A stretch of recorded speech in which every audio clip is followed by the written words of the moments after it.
so many things that God has saved me from. Yes. I'm going to tell about my surgery when I was going to it's the sleep apnea doctor, but he also does the lungs and stuff. And he asked me one day, he said, when the last time you had an x-ray on your lung? I said, I hadn't. So he sent me for one, and of course, he found the spot on it. So he told me, he said, well, come back. I have been seeing him about every 3 months. So he told me, well, I want you to come back in a week. So he said, I want to do some research. So when I came back, he gave me some meds because I had, like I said, they had found a spot on my lungs.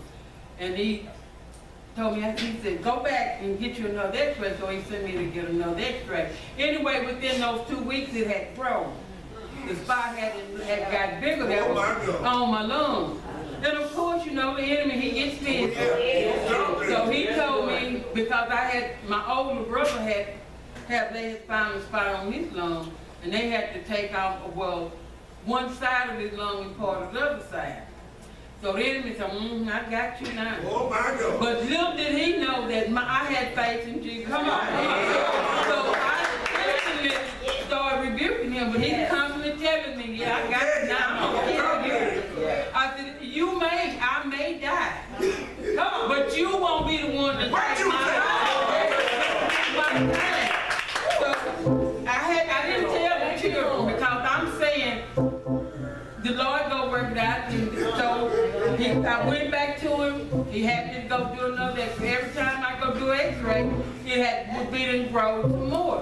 He was putting me on first medicine. He put me on, and the next time I went back, he gave me something stronger. And so then when I went back, it was still growing.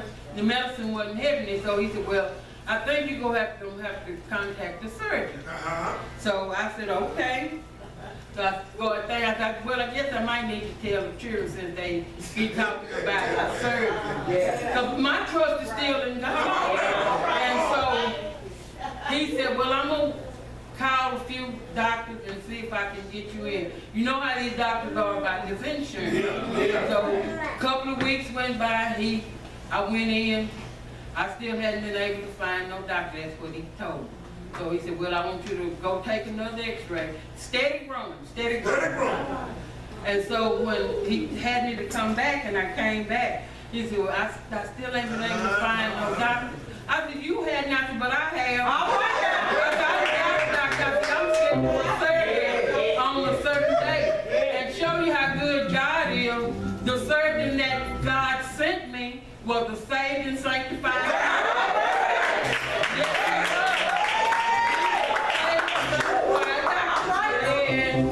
When I made the announcement to the church, and I told Pastor, he said, you know, Pastor wants to come and pray with us and for me before the surgery.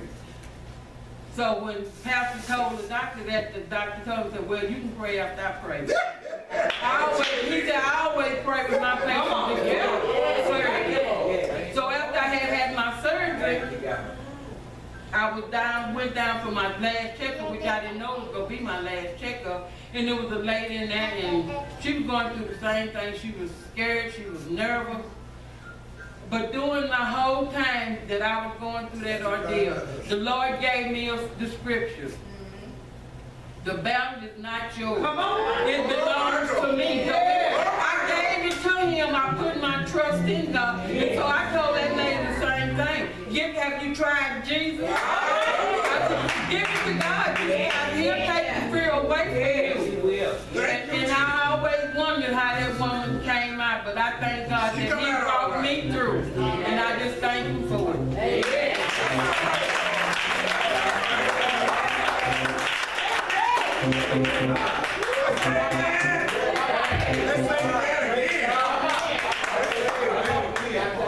Yeah, come on, baby. My grandson wants to testify.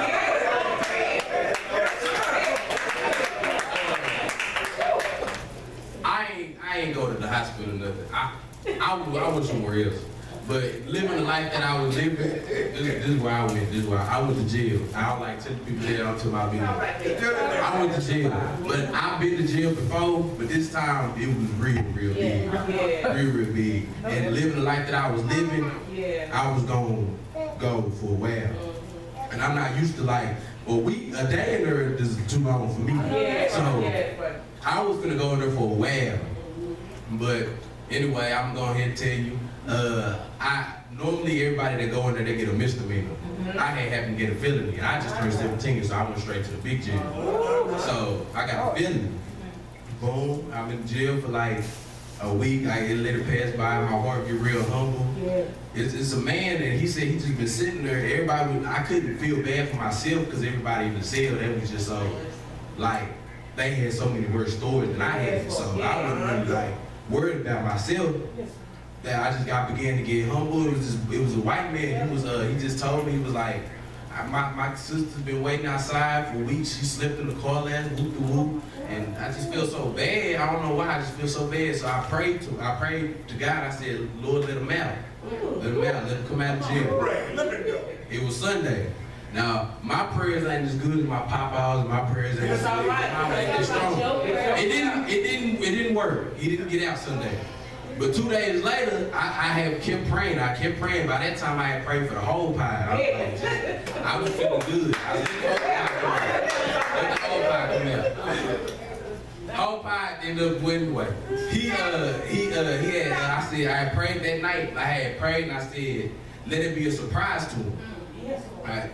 And this how I knew it was God, because out of nowhere he was doing the head count, the pod officer. He had walked to the other side, then he got a call. He looked back at my pod, and he said, pack your stuff, you're going home.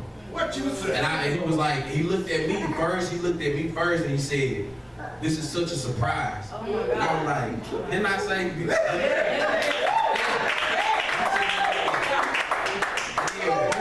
like he blessed me like a whole, like throughout this day, he was just throwing them out there. And then right after that, they said, look, you come to the front, there's somebody want to talk to you. It was like a lawyer or something. I went to talk to the lawyer about my case, and then I was just thinking about, I've been praying hard. I hope something good happened. I don't need no more bad news. I get to the room, he tells me, he was like, first thing he told me when he came, he was like, I don't know what we finna do with you. He was like, because it don't look like you had anything to do with what's going on. So I'm sitting there like, because let me tell y'all this, when y'all go to jail for a felony, it's 3 months before you talk to anybody. It's my first week, and I'm talking to somebody, so I'm happy. And so I'm talking to the man, he was telling me that I don't know what we're gonna do with you. I ended up telling him the story. And then he told me, he was like, I'm gonna go take this back to the person that's over me, and and this how I knew he was close to the judge, because the judge had just texted him. He said, I'm gonna go talk to the dude that's over me, and we're gonna see if we can get you out of here. Y'all remember how I told y'all that I prayed for people, that everybody to get out early, As soon as I got to my pie, everybody in my pie was telling me that they was getting out. Everybody was the best friend that was in there with me, it was a big white boy. He was big. He was manly. And then he said, hey, you finna get out? I was like, yeah, I'm finna get out. He was like, I'm finna get out in the next 2 weeks. I'm supposed to be there for a year. I'm finna get out in the next 2 weeks. And like, they were just coming running up to me, going back to back. My mama had just like 20 minutes after that, everybody was telling me. My mama came to see me, I went to her about it. Another man came up, he was like, I'm getting out next week. I'm getting out too. It was like one night dude, he said he's supposed to be there for a while. He did something bad. He getting out. And even people I didn't even know, they just I'm eating, I'm over here and telling about, I'm finna get out. And I'm just saying that to say that whatever you praying for, no matter what you say, just know it's a prayer. And if God keeps it, he's gonna do something.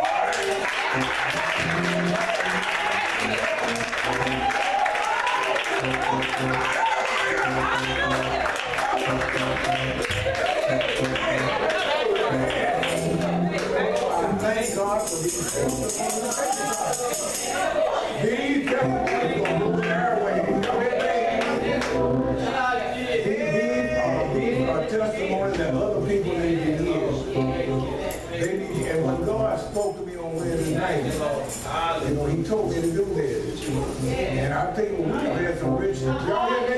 I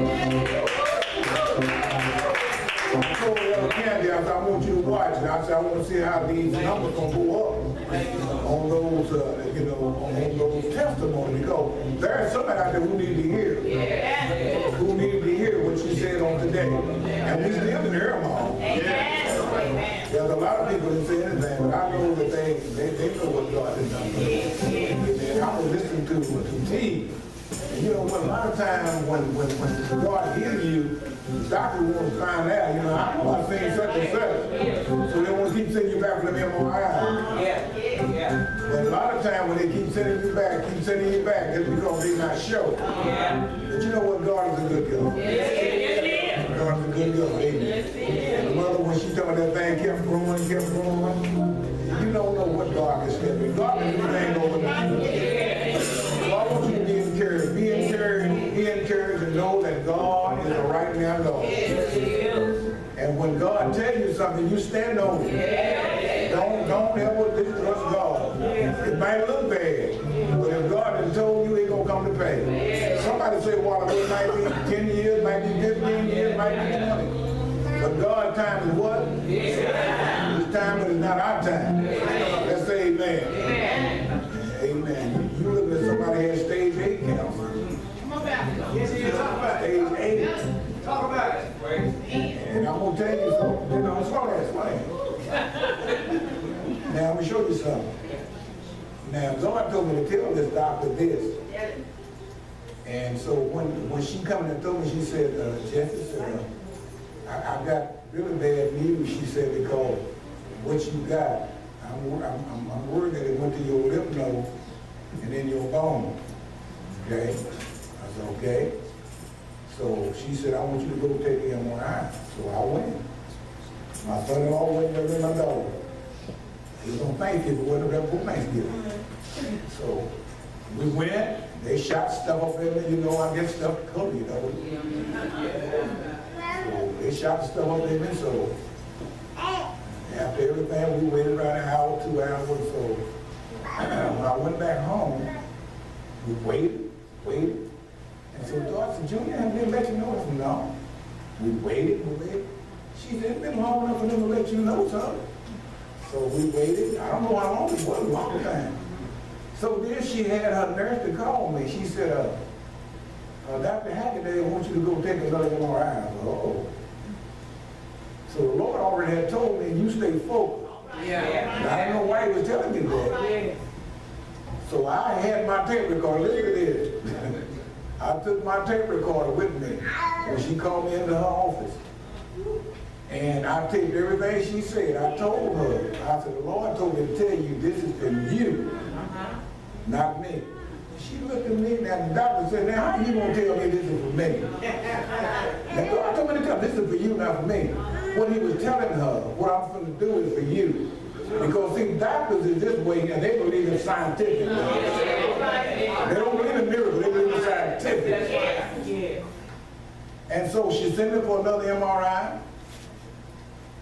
So this week it came back quick, about 3 weeks. She called over and she said, I got good news and bad news. I'm going to tell the girl.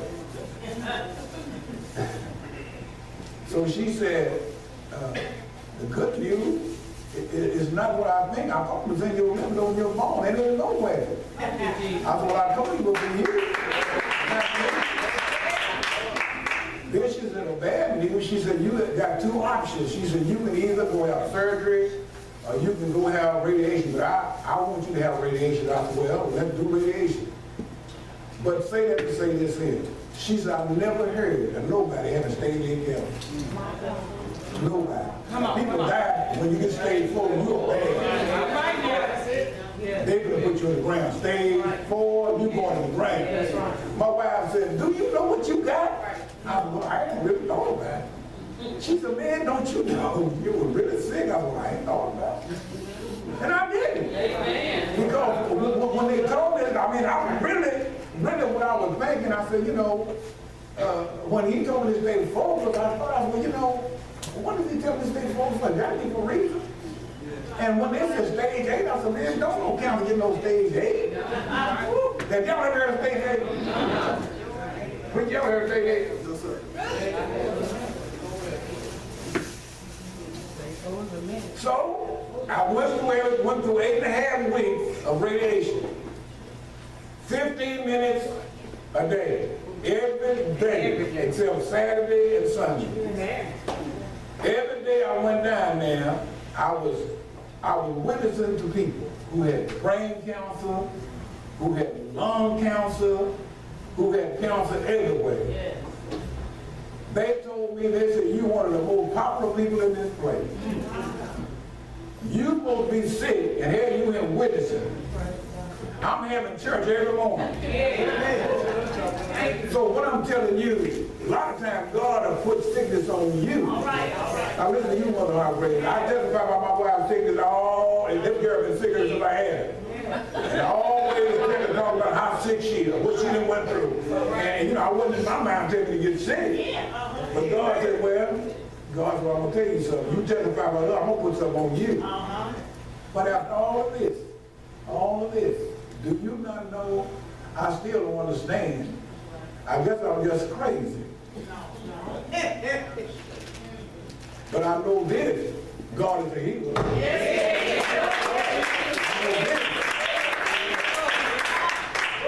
And I know another thing, God keep you here for a reason. Shirley ain't supposed to be here, T ain't supposed to be here, ain't nobody supposed to be here. Mother Harvey ain't nobody supposed to be here. Dark Show ain't supposed to be here. Thank you, Lord. But we're here for a reason. And what we need to understand is this here. God leave us here to be a blessing to somebody else. Amen. Don't ever forget this. You're not here for your own glory, but you're here for the glory of God. Let's say that somebody. Thank God for my grandson. What a beautiful that boy there, I tell you what, when he went in that thing, he put him in a big jail, and he went in there making friends. That boy something there. Acting like his papa. Yeah. But say, look here, didn't y'all have a beautiful time this day? I wonder what I'm saying. If y'all will let me hear him, we're going to dismiss. He said, I know. Brother Sam, he don't want to talk. But Brother Sam, Brother Harvey, you will tell yours, Brother Harvey. He like to die. Brother Harvey, you want to keep yours, you want to tell it. Well, I got so many tells I start telling we won't be to leave. We won't get out. But it's up to you. It's up to you.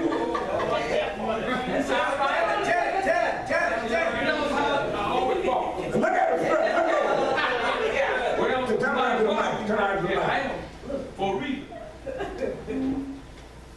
Back in 2000, back in 93, I was working at the plant. I was working as a mechanic's helper at that time. And we were working on a feed water regulating valve to supply water to the plant. And my job was to help. So I had two mechanics up on, we was on the 4th floor. Now my job was to help them, and my job was to take the thing apart and give it to them, and they go and get it fixed, and I'll put it back. This valve, so we was on the line running. And this boiler heats this water 1,700 degrees to make steam. It had to be that hot to make steam. At this time, we had this valve cut out for 2 days for it to cool off, and we can get ready to put it. So, up underneath the valve was a cage. One way out, this side, going down 40 foot to the ground. The other side was next to the wall, and this side was a home we go in at. These two guys were right there waiting on me to get it apart. When the valve body fell, when I took it loose, we had a tube of 6 across there. When it fell on, this hot water was still 300 degrees hot. Oh, my God.